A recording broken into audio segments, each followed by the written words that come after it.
The meeting room aboard Nexus Station buzzed with tension as Ambassador Lisa Warren smoothed her navy blue diplomatic suit and checked her notes one final time. The massive space station orbited the neutral world of Kepler 442b, its gleaming corridors filled with representatives from dozens of alien species who had gathered for what promised to be a difficult conversation. Lisa had been Earth's chief diplomat for 12 years, and in that time she had helped broker peace agreements between warring alien factions across the galaxy. The Drachneri Rebellion, the Centauri mining disputes, the Great Void War between the Ethereals and the Mechanoids, all resolved through careful negotiation and human diplomatic skill. But today she faced questions she had hoped would never come. The Security Committee of the Galactic Council had requested this private meeting, and Lisa knew exactly what they wanted to discuss. She entered the conference room where 5 alien representatives waited around a curved table, made of some kind of translucent crystal that seemed to shift colors with the mood of its occupants. Chairman Vexthari dominated the far end of the table. The Zephyrian stood nearly 8 feet tall, his insectoid body covered in chitinous plates that reflected the room's soft lighting. His compound eyes, large as dinner plates, tracked Lisa's every movement as she took her seat. The other committee members included Crystalline Commander Thexara from the Vortani Empire, her body a living structure of flowing mineral formations that sparkled like diamonds, and Ethereal Counselor Mistweaver, whose gaseous form floated in a containment suit that glowed with soft blue light. Ambassador Warren, Chairman Vexthari began, his voice carrying the clicking undertones common to his species. We appreciate you taking time from your schedule to meet with us today. Lisa nodded politely. Of course, Chairman. How can Earth assist the Security Committee? The crystal formations on Thexara's body shifted to darker hues as she leaned forward. We have concerns about Earth's participation in peace negotiations, serious concerns that have been growing for some time. Lisa kept her expression neutral, though her pulse quickened. I'm sorry to hear that. Earth has always strived to be a constructive partner in galactic diplomacy. That's precisely what puzzles us, Mistweaver's ethereal voice whispered through the room's speakers. Your species has achieved remarkable success in mediating conflicts. 17 major peace accords in 2 decades. An unprecedented diplomatic record. Lisa allowed herself a small smile. We're proud of what we've accomplished together with our galactic neighbors. Chairman Vexthari's mandibles clicked together in what Lisa recognized as a sign of agitation. Yet, in all these negotiations, through all these peace summits, Earth has never once brought military leadership to the table. Not a single general, admiral, or even a military advisor. The accusation hung in the air like a toxic cloud. Lisa had been dreading this moment for years, knowing it would eventually come. Every other species in the galaxy included their military leaders in peace negotiations as a matter of course. The Drachneri brought their war chiefs to discuss territorial boundaries. The Vortani included their battle commanders when negotiating resource allocation. Even the peaceful Ethereals sent their defense coordinators to ensure security arrangements were properly understood. Earth believes in civilian oversight of military matters, Lisa replied carefully. Our diplomatic corps has full authority to negotiate on behalf of our government and our people. Thexara's crystal body flashed angry red. That explanation no longer satisfies us, Ambassador. How can we trust agreements about military withdrawals and security arrangements when your warriors have no voice in the process? How do we know these treaties will be honored by those who actually command your forces? Lisa felt sweat beading on her forehead despite the room's comfortable temperature. She had used variations of this same explanation for years, and it had always been accepted, if reluctantly. But something had changed. The alien representatives seemed more suspicious, more demanding than usual. I assure you that any agreement I make carries the full backing of Earth's government, including our military leadership, she said. We have never failed to honor a treaty or accord. No, you haven't, admitted Mistweaver. And that makes your behavior all the more mysterious. Your diplomatic record is flawless, your negotiating skills exceptional. You seem to understand warfare and military strategy better than species who have been fighting for millennia. Yet you refuse to let us meet those who actually plan and execute your military operations. Chairman Vextari rose from his seat, his imposing form casting shadows across the crystal table. Ambassador, we have consulted with military experts from across the galaxy. They all agree that successful peace negotiations require input from warrior castes. It ensures that agreements are practical and enforceable. Your species is the only one that refuses this basic diplomatic courtesy. Lisa felt the weight of their collective stares. The real reason Earth never brought military personnel to peace talks was something she could never reveal. It wasn't because humans lacked military leadership or because civilian control was somehow better. The truth was far more complicated and potentially catastrophic for human-alien relations. Human military thinking was fundamentally different from anything these alien species could comprehend. Where they saw warfare as an unfortunate necessity or a last resort, humans had evolved it into an art form. Human military leaders didn't just plan for victory, they planned for acceptable levels of destruction, calculated casualty ratios, and developed strategies that assumed enemies would fight with desperate cunning. The concepts that human generals considered routine would horrify these aliens. The willingness to sacrifice some to save many. The cold calculation of resource expenditure versus tactical advantage. The assumption that any enemy would use deception, misdirection, and psychological warfare as standard practice. Lisa had once made the mistake of reviewing human military doctrine with a Vortani military attach. The crystal being had become physically ill when exposed to human strategic thinking, his mineral structure actually cracking under the stress of trying to process concepts like acceptable losses and strategic sacrifice. We appreciate your concerns, Lisa said finally, but I'm afraid Earth's position on this matter hasn't changed. Our civilian leadership has full authority in all diplomatic matters. The crystalline formations on Nexara's body began shifting rapidly between colors, red, orange, deep purple. Lisa recognized this as a sign of extreme agitation among the Vortani. This explanation is no longer sufficient, Ambassador. The Security Committee has voted to investigate this matter further. Lisa felt her blood turn cold. What kind of investigation? Chairman. Vextari settled back into his seat, his compound eyes never leaving Lisa's face. We need to understand why Earth refuses to include military voices in peace negotiations. If your species is hiding something that could threaten galactic security, we have a responsibility to uncover it. Earth poses no threat to galactic security, Lisa protested. Our record speaks for itself. Your record raises questions, Mistweaver corrected. How does a species with such limited military participation in diplomacy develop such sophisticated understanding of warfare? How do you mediate military conflicts with such precision? What are you not telling us about your military capabilities? The meeting continued for another hour. With the alien representatives pressing for answers, Lisa couldn't give and wouldn't provide. She deflected, redirected, and diplomatically evaded their questions, but she could see their frustration growing. Finally, Chairman Vextari called the session to an end. Ambassador Warren, the Security Committee will be taking action regarding this matter. We hope Earth will reconsider its position before we are forced to seek answers through other means. As Lisa left the conference room, she knew that humanity's carefully maintained diplomatic facade was beginning to crack.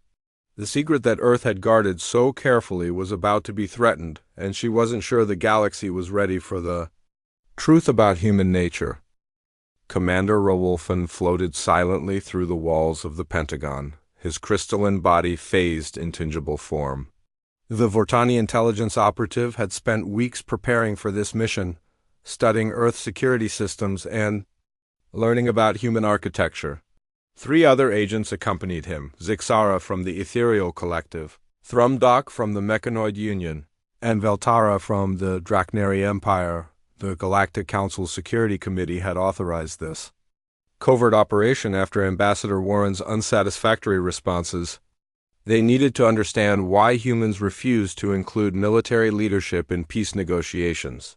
The suspicion among council members was growing that Earth might be hiding advanced weapons, secret armies, or hostile intentions behind their diplomatic facade. Rolf and S team had chosen Earth's primary military headquarters as their target.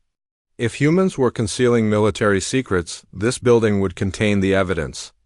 The infiltration had begun 3 hours before dawn, when human security was at its lowest point according to their intelligence reports. Moving through the building's secured levels proved easier than expected. Human technology, while primitive compared to most galactic civilizations, had certain quirks that actually made infiltration simpler for beings with advanced capabilities. Rolofan could phase through their electronic locks, Zixara could slip through ventilation systems in gaseous form, and the others had their own methods of bypassing human security measures. They reached the central data storage area without triggering any alarms. Banks of computer servers hummed quietly in climate-controlled rooms, containing what the team hoped would be answers to their questions about human military behavior. Thrumdock, whose mechanical nature allowed him to interface directly with electronic systems, began accessing the databases while the others stood guard. "I am finding extensive military records," Thrumdock reported through their communication link. "Personnel files, training documents, strategic assessments, operational reports, the data volume is enormous." Rolofan felt a surge of anticipation. Finally, they would uncover the truth about Earth's military secrets. Download everything you can access. Focus on recent strategic planning documents and anything related to galactic defense preparations. As Thrumdock worked, the team spread through the facility to gather additional intelligence.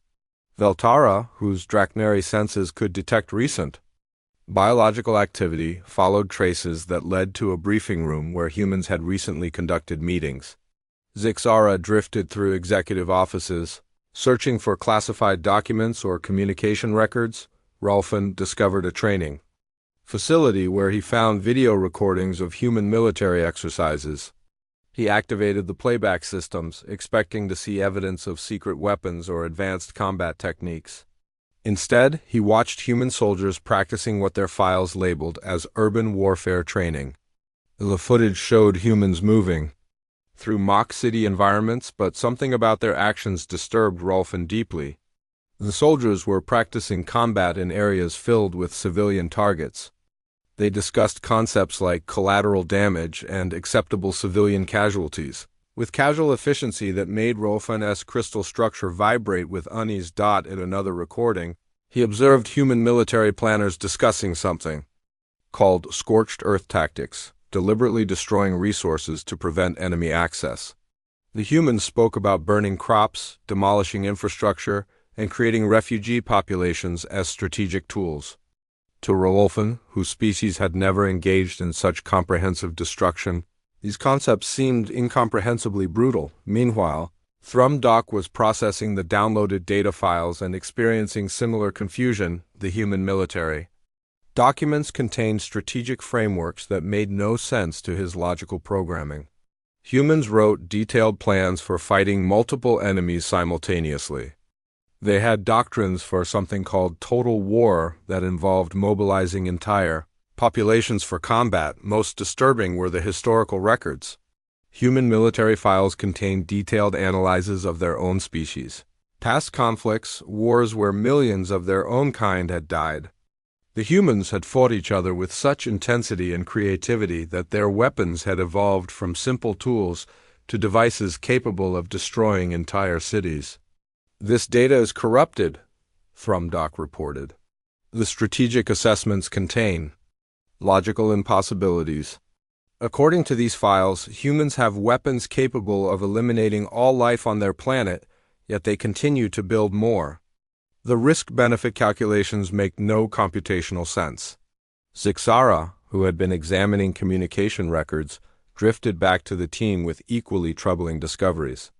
"I have found correspondence between human military leaders and their diplomatic corps. They discuss something called mutually assured destruction as if it were a reasonable policy framework. The concept involves threatening complete annihilation to prevent conflict." Rolfan began to feel a strange sensation he had never experienced before. a deep unease that seemed to affect his very atomic structure.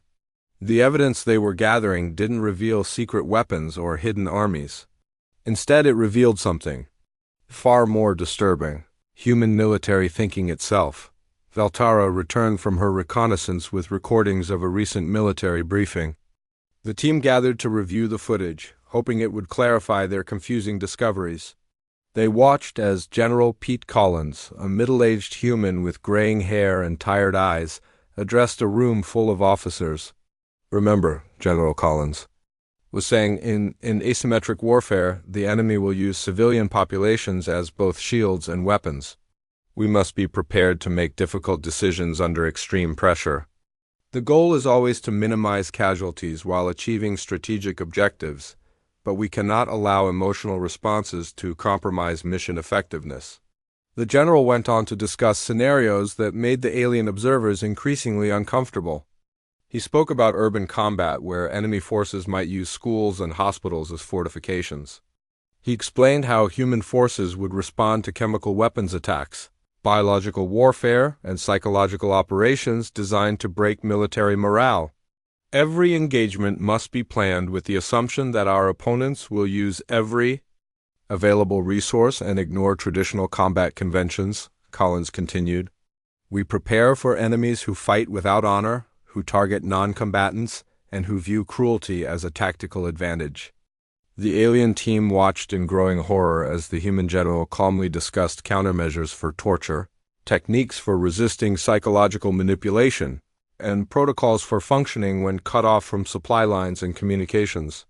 These were not the preparations of a peaceful species defending itself, but the strategic thinking of natural predators who understood warfare at its most fundamental level. Rolfan realized they had made a terrible mistake. They had come looking for evidence of human deception or hidden aggression. Instead, they had discovered that humans weren't hiding their military nature. They were revealing it in every document, every training exercise, and every strategic discussion. The problem was that alien minds couldn't process what they were seeing. "We need to leave immediately," Rolfan announced, his crystal form beginning to destabilize under the stress of trying to comprehend human military doctrine. "This mission is terminated." Thrumdock's mechanical systems were experiencing processing errors as he tried to analyze the downloaded data. "The information we have gathered cannot be accurate. No species could survive with such destructive capabilities and aggressive strategic thinking." But Zixara had already begun to understand the horrible truth. Her gaseous form swirled with agitation as she whispered, "What if it is accurate? What if humans really think this way? What if their peaceful behavior in galactic affairs isn't their natural state, but something they maintain through conscious effort?" The team evacuated the Pentagon as quickly as their infiltration had begun, leaving no trace of their presence. But the psychological damage was already done. They had seen something that challenged their fundamental understanding of intelligence and civilization. They had glimpsed the mind of a species that had evolved not through cooperation or harmony, but through the successful application of organized violence. As their ship departed Earth's solar system, the four alien agents sat in stunned silence, each struggling to process what they had witnessed. They were returning to the Galactic Council with evidence that would terrify their superiors, but they were no longer certain they understood what that evidence actually meant. Dr. Elena Rodriguez walked through the pristine corridors of the Galactic Health Consortium's trauma treatment facility on Kepler Station. The xenopsychologist had been called in to evaluate 4 intelligence operatives who had returned from a routine surveillance mission in a state of severe psychological distress. In her 15 years of treating various alien species, she had never encountered anything quite like this case. The patients had been found by their own command, structure exhibiting symptoms that defied easy classification. Commander Rolfen, the Vortani team leader, had lost his ability to maintain solid form and was stuck in a partially phased state that caused him constant discomfort. Thrumdock, the mechanoid operative, was experiencing processing loops that made him repeat the same calculations endlessly without reaching conclusions. Zixara, the ethereal agent, had become so agitated that her gaseous form kept separating, into disconnected clouds. Veltara, the Draknari warrior, had developed what appeared to be an extreme fear response that triggered whenever anyone mentioned combat or strategy. Elena reviewed their medical charts as she prepared for her first session with Commander Rolfen. The initial reports from the military medical staff described the symptoms but offered no explanation for their cause. All 4 operatives had been cleared for duty before their mission and had shown no signs of psychological instability. They had encountered no violence, no weapons, no direct threats during their assignment. Yet they had returned in a state that resembled what humans might call severe post-traumatic stress disorder. She entered the treatment room where Rolfen waited, his crystal form flickering between solid and translucent states. The Vortani's usual diamond-bright clarity had been replaced by a cloudy, unstable appearance that suggested deep distress. "Commander Rolfen," Elena said gently, taking a seat across from him. "I'm Dr. Rodriguez. I understand you've been having some difficulties since returning from your mission." The crystal being's form solidified slightly as he focused on her voice. "Doctor, I have served in intelligence operations for 47 years. I have infiltrated hostile facilities, observed war crimes, and documented atrocities across the galaxy. Nothing in my experience prepared me for what we encountered on Earth." Elena made careful notes as Rolfen began to describe his mission. The team had been authorized to investigate human military installations to understand why Earth refused to include military leadership in diplomatic negotiations. They had successfully infiltrated what humans called the Pentagon and accessed extensive military databases and training materials. "We expected to find evidence of deception," Rolfen continued, his form flickering again. "Hidden weapons, secret armies, plans for galactic conquest. Instead, we found something far more disturbing. We found the truth about how humans think." "About warfare?" Elena leaned forward with interest. As a xenopsychologist, she had studied human military psychology as part of her comparative species research. Humans were indeed unique among galactic civilizations in their approach to organized conflict, but she had never considered that this might be traumatic for other species to observe. "Can you describe what specifically disturbed you about the human military materials?" she asked. Rolfen's crystal body began to resonate with a low, unpleasant frequency. "They train for something they call urban warfare. Combat in areas where non-combatants are present. They have detailed procedures for fighting in schools, hospitals, residential areas. They discuss civilian casualties as if they were acceptable. Mathematical variables and strategic equations." Elena nodded, recognizing the human military concepts Rolfen was describing. To humans, these were unfortunate realities of modern warfare that required careful planning to minimize harm. But she was beginning to understand how they might appear to a species that had evolved different approaches to conflict. "The Vortani have never fought wars in populated areas?" she asked. "Never," Rolfen replied, his form becoming more agitated. "When the Vortani must engage in conflict, we evacuate all non-combatants to safe zones first. Combat occurs only between willing warriors in designated areas. The concept of fighting where innocents might be harmed is so foreign to us that our minds struggle to process it." Elena spent the next hour carefully drawing out more details about what the infiltration team had discovered. Rolfen described watching training videos where human soldiers practiced fighting in mock cities filled with civilian targets.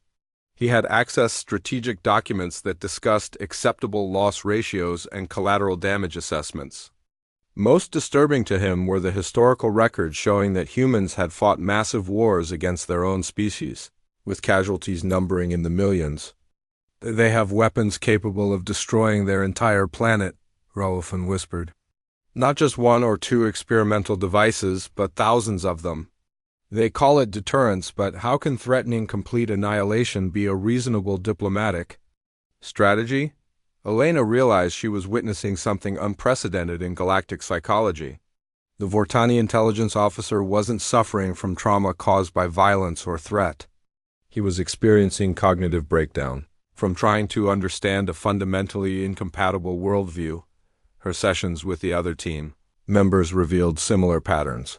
Thrumdock, the mechanoid, was stuck in processing loops because human strategic thinking violated basic logical frameworks that his species considered universal.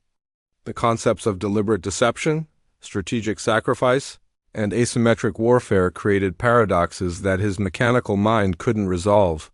Human military doctrine assumes enemies will lie, cheat, and ignore all civilized conventions. Thrumdock explained during his evaluation. They prepare for opponents who will use any means necessary to achieve victory. But if all participants in a conflict behave this way, how does civilization survive? The mathematical models break down completely. Zixara, the ethereal operative, had been traumatized by discovering human psychological warfare techniques. Her species communicated through empathic resonance and had never developed concepts like propaganda, misinformation, or deliberate deception as strategic tools. They have entire military units dedicated to manipulating the thoughts and emotions of enemy populations, she told Elena, her gaseous form swirling with distress. They study fear, despair, and hatred as if they were weapons to be deployed. For a species that experiences emotions collectively, the idea of weaponizing feelings is incomprehensible. Veltara, the Drachnary warrior, had perhaps the most interesting response. Her species were natural fighters who engaged in ritualized combat for territory and resources. But Drachnary warfare followed strict codes of honor that limited tactics and protected non-combatants. Discovering human military flexibility had shattered her understanding of what warfare could be. Humans fight without honor codes, she explained to Elena. They adapt their tactics to whatever works most effectively. If an enemy uses schools as fortifications, humans will attack schools. If opponents hide among civilians, humans develop techniques for fighting in civilian areas. They let practical necessity override traditional limitations. Elena spent weeks working with the four operatives, helping them process what they had experienced. She used therapeutic techniques developed for treating cultural shock, cognitive dissonance, and traumatic revelation.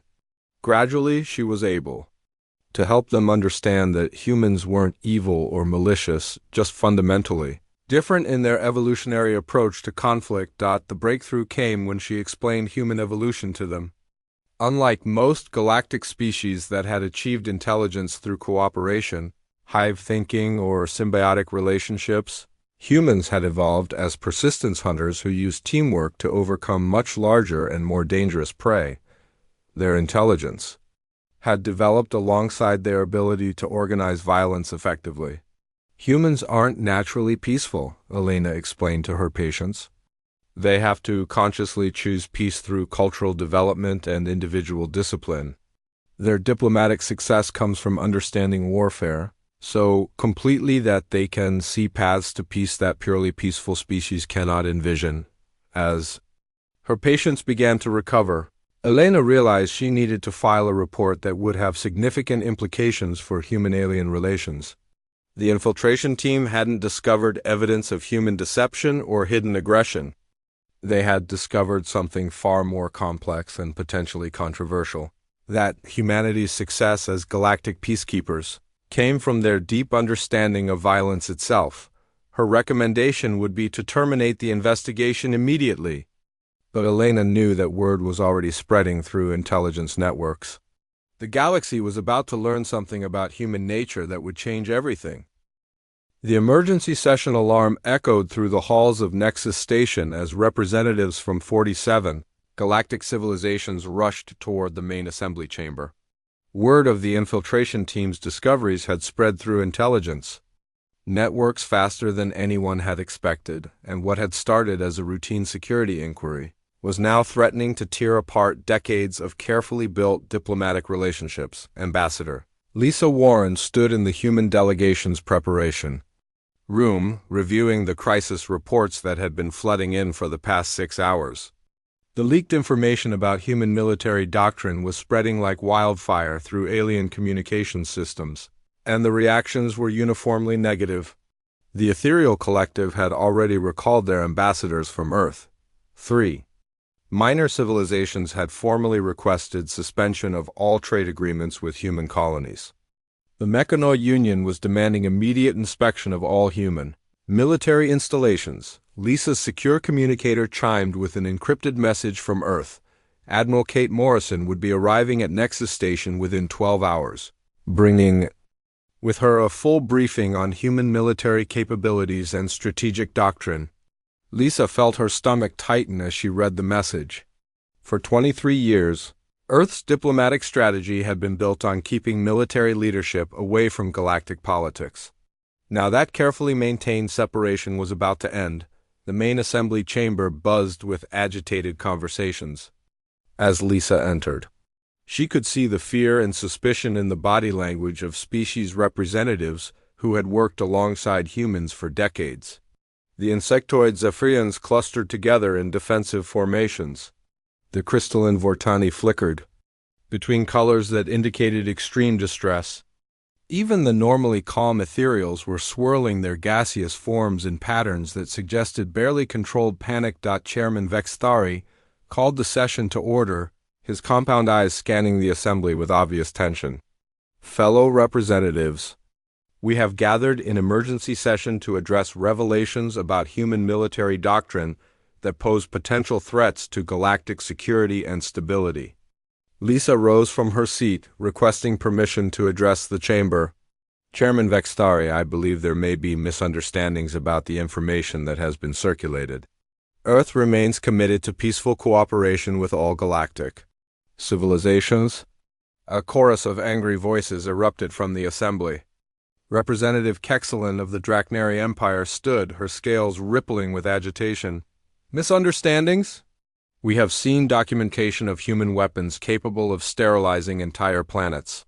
We have reviewed training materials that teach combat in civilian populations. How do you explain military doctrines that treat mass casualties as acceptable strategic outcomes? Lisa felt the weight of hundreds of alien stares as she prepared her response. The truth was that she couldn't explain these things in ways that would comfort the assembly. Human military thinking was indeed fundamentally different from anything these species had developed, and no amount of diplomatic language could change that reality. Human military doctrine is based on our historical experience and evolutionary background, Lisa began carefully. Our strategic thinking reflects the challenges our species has faced throughout our development. Crystalline Commander Thexaras' body flashed angry red as she interrupted. Your historical experience includes wars that killed millions of your own people. Your evolutionary background produced a species that created weapons of mass destruction while still confined to a single planet. These are not the characteristics of a civilization that should be trusted with galactic security responsibilities. The accusations continued to fly from across the chamber. The mechanoids questioned how humans could be effective peacekeepers when their own military records showed such destructive capabilities. The ethereals demanded to know why humans had hidden their true nature for so long. Smaller civilizations that had relied on human diplomatic protection began to express doubts about their security arrangements. Lisa tried to respond to each concern, but she could feel the diplomatic situation spiraling beyond her control. Every explanation she offered seemed to make the situation worse. When she mentioned that human military training included preparation for enemies who might ignore civilian protections, several species representatives interpreted this as evidence that humans themselves ignored such protections. When she explained that human strategic doctrine assumed opponents would use deception and psychological warfare, many species concluded that humans must regularly employ these tactics themselves. The session reached a crisis point when Representative Morduk of the Void Hunters stood to address the assembly. The Void Hunters were one of the few genuinely aggressive species in the galactic community, known for their territorial expansion and resource conflicts with neighboring civilizations. I have reviewed the leaked human military documents with great interest, Morduk announced, his scaled form radiating predatory satisfaction. For decades, we have wondered how such a young species could achieve such diplomatic success. Now we understand. Humans are natural predators like ourselves, but they have been concealing their true nature behind a facade of peaceful cooperation. Lisa felt a chill as she realized where Mordecai's comments were leading. If aggressive species like the Void, hunters began to see humans as kindred predators rather than peaceful mediators, it could destabilize the entire galactic balance of power. The Void Hunters proposed that humans be reclassified as a potential military threat rather than diplomatic partners, Morda continued. Their strategic thinking is clearly superior to that of prey species. We should be negotiating with them as equals in the art of warfare, not pretending they are peaceful herbivores who stumbled into effective diplomacy. The chamber erupted in chaos as different species began shouting responses to Mordecai's proposal. Some demanded immediate military action against human colonies. Others called for complete diplomatic isolation. A few species representatives began clustering together, apparently forming defensive alliances against what they now perceived as a human threat. Chairman Vextari struggled to restore order, but the damage was done. 23 years of careful diplomatic relationship building was unraveling in real time. Species that had trusted human mediation in their conflicts were now questioning whether human peacekeeping efforts had been manipulation rather than genuine diplomatic assistance. Lisa realized that traditional diplomatic responses were no longer sufficient. The leaked military information had revealed something about human nature that couldn't be explained away or diplomatically smoothed over. The galaxy had discovered that humans understood warfare at a level that other species found incomprehensible and threatening. As the emergency session devolved into accusations and defensive positioning, Lisa received another encrypted message. From Earth, Admiral Morrison's arrival time had been moved up. She would be at Nexus Station within 6 hours, and she was bringing with her a complete briefing team including strategic analysts, military historians, and xenopsychology experts. Lisa understood what this meant. Earth's diplomatic strategy was about to undergo a fundamental shift. For the first time in galactic history, human military leadership would directly address the Galactic Council. The secret that Earth had guarded so carefully was about to be fully revealed, and Lisa wasn't sure whether the result would be greater understanding or complete diplomatic catastrophe. The emergency session finally adjourned with no resolutions passed, but with clear divisions emerging among the galactic civilizations. Some species were calling for immediate action against the human threat. Others were demanding more investigation before making judgments. A few were beginning to realize that their previous understanding of human nature had been incomplete rather than deliberately deceptive. As representatives filed out of the assembly chamber, Lisa remained in her seat, contemplating the end of an era. The comfortable fiction that humans were simply another peaceful species that happened to be good at diplomacy was finished. Tomorrow, when Admiral Morrison addressed the Council, the galaxy would learn the truth about why Earth had never brought military leadership to peace summits. Lisa only hoped that the truth would prove less frightening than the speculation that was currently tearing the galactic community apart. Admiral Kate Morrison walked through the corridors of Nexus Station with calm confidence, her military bearing unmistakable even to alien observers who had never seen a human officer before. Behind her followed a small team of advisors including Colonel Jake Turner, a military historian, Dr. Susan Lee, a xenopsychologist, and Captain Ryan Foster, a strategic analyst. Their arrival had sent ripples of tension through the station as word spread that Earth's military leadership had finally come to face the Galactic Council. The main assembly chamber was packed beyond capacity. Every major civilization had sent their highest-ranking representatives, and many species that rarely participated in council sessions had arrived specifically for this unprecedented meeting. Lisa Warren met Admiral Morrison at the entrance to the human delegation area, her face showing the strain of the past week's diplomatic crisis. "Admiral, the situation is worse than our worst projections," Lisa said quietly. 17 species have suspended diplomatic relations. The ethereals are threatening to leave the Council entirely if we don't provide satisfactory explanations. Even our closest allies are questioning decades of cooperative agreements. Admiral Morrison nodded calmly. "I understand, Ambassador. That's why I'm here. It's time to end the secrecy and tell them the truth about human nature. Chairman Vexthari called the session to order, his compound eyes fixed on Admiral Morrison with obvious apprehension. The chamber fell silent as every representative focused on the first active human military officer to ever address the Galactic Council. Chairman Vexthari, fellow representatives, Admiral Morrison began, her voice carrying clearly through the chamber's translation systems. I am Admiral Kate Morrison of Earth's Joint Chiefs of Staff. I have come here to address your concerns about human military doctrine and to explain why Earth has never brought military leadership to peace negotiations. She paused, scanning the assembly of alien representatives who watched her with mixtures of fear, curiosity, and hostility. The reason we have kept our military leaders away from diplomatic meetings is not because we are hiding weapons or planning conquests. We have kept them away because we knew that our approach to warfare would terrify you. A murmur of confused voices rippled through the assembly. Representative Kexelen of the Drakneri leaned forward. What do you mean by your approach to warfare, Admiral? Admiral Morrison activated a holographic display that showed images of Earth's evolutionary history.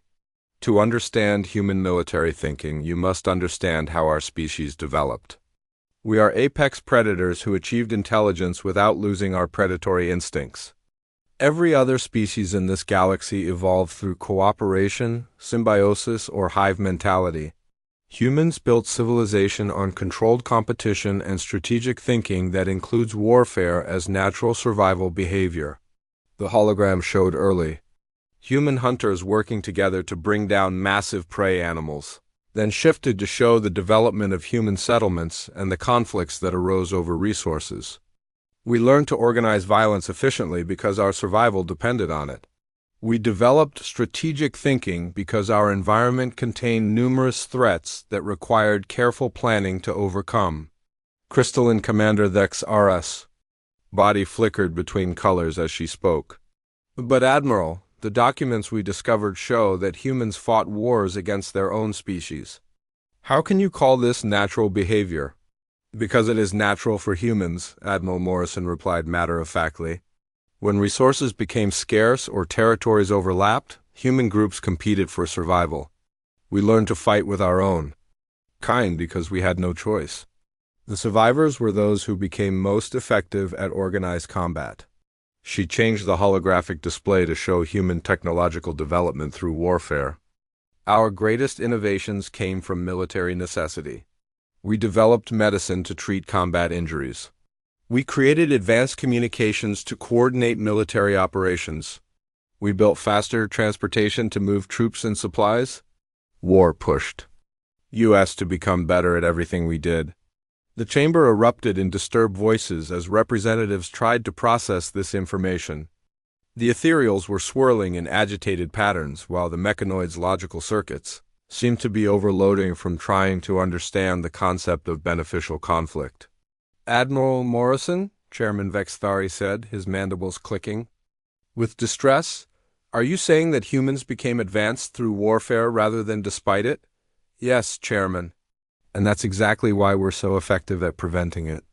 Admiral Morrison changed the display again to show human peace negotiations. Throughout galactic history, we understand war completely because we've lived through every possible variation. We know how conflicts escalate because we've seen it happen thousands of times in our own history. Dr. Susan Lee stepped forward to join the presentation. Your species achieved intelligence through peaceful cooperation. So you see warfare as an aberration that can be corrected through rational discussion. Humans see warfare as a natural outcome of competition that must be actively prevented through careful management of underlying tensions. The alien representatives listened in stunned silence as Admiral Morrison continued her explanation.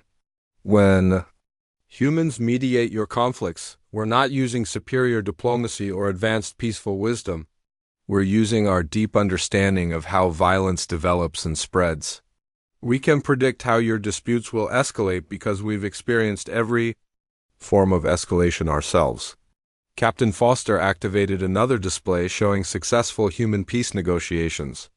In the Drachnary mining disputes, we knew that resource conflicts would lead to territorial expansion if left unaddressed. Our solution wasn't based on peaceful ideals, but on understanding how competing groups fight over limited resources.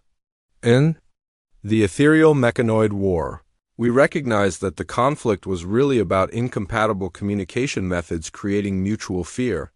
We didn't solve it through superior empathy, but by understanding how fear-based aggression develops and how to redirect it. Colonel Turner provided historical context.